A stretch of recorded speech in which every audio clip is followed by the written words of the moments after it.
Okay, so for this message, this is a very hard one for me. Oh, I'm sure it's hard for the parents as well.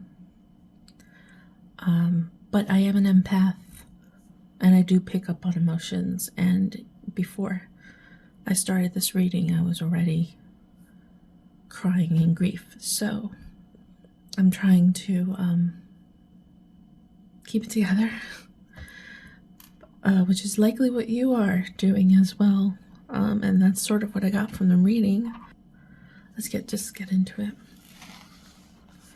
So this message is for JD and LM. Dear child says, I loved the power packs. You visited a cornucopia of butterflies. This is a very poetic child, by the way.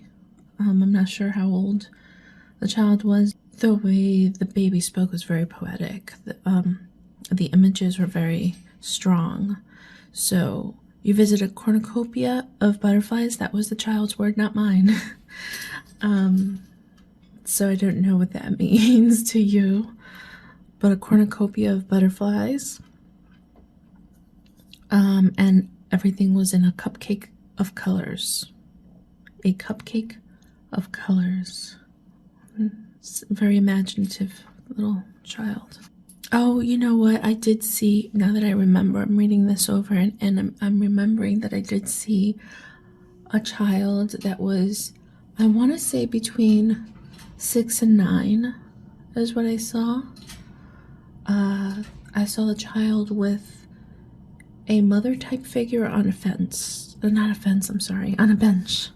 On a bench. A mother type figure on a bench. And the mother type figure held the child. I think they both had black hair. I think that's what I saw, black hair. They were very shadowy figures. They were shadow figures, so maybe it wasn't black hair, but it felt to me like I was looking at black hair. Especially in contrast with the other images, the cornucopia of butterflies and a cupcake of colors. That's a big contrast. So there's a little boy, maybe held by someone or hugged and comforted by someone while out at a park. This child's no longer here. I did not see what happened, so I do sometimes see what happened to the children. In this case, I did not. But the message is apparently, so I'm thinking JD, LM may have been together. Maybe you were a couple together and you're no longer together at the moment. You're separated. It seems like the death of a child may have pushed you two away from each other. The death of this child, and this child is saying that standing in your grief is what will bring you both back.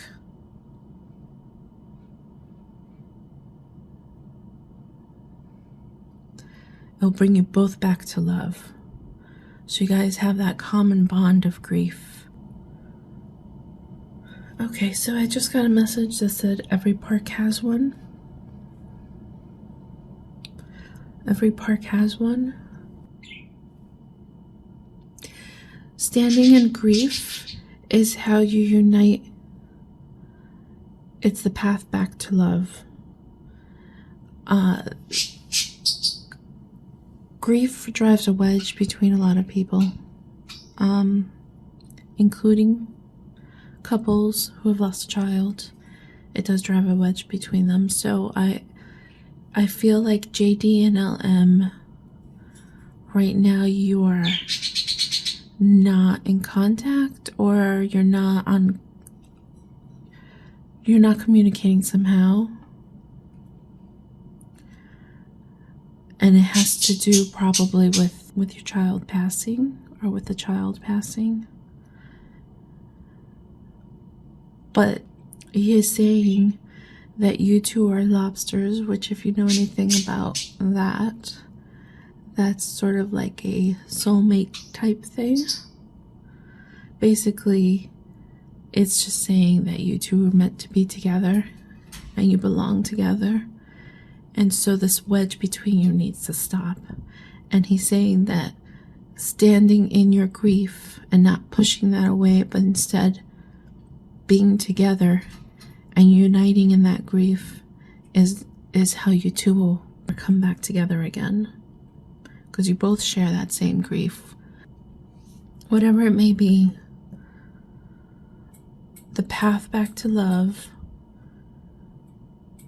for you two is to stand in your grief and be there for each other and hold each other, comfort each other.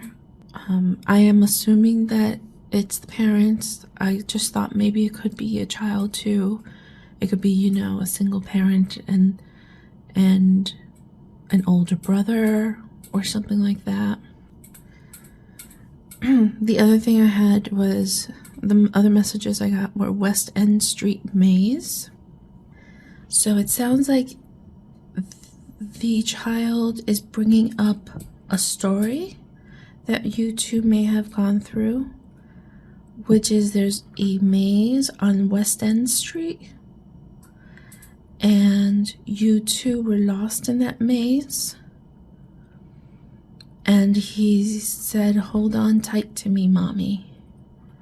Maybe to comfort you or something like that. Or maybe to get comfort from you, whichever it may be. But it was a memory that you should recognize. And I guess it's a special memory if he's mentioning it.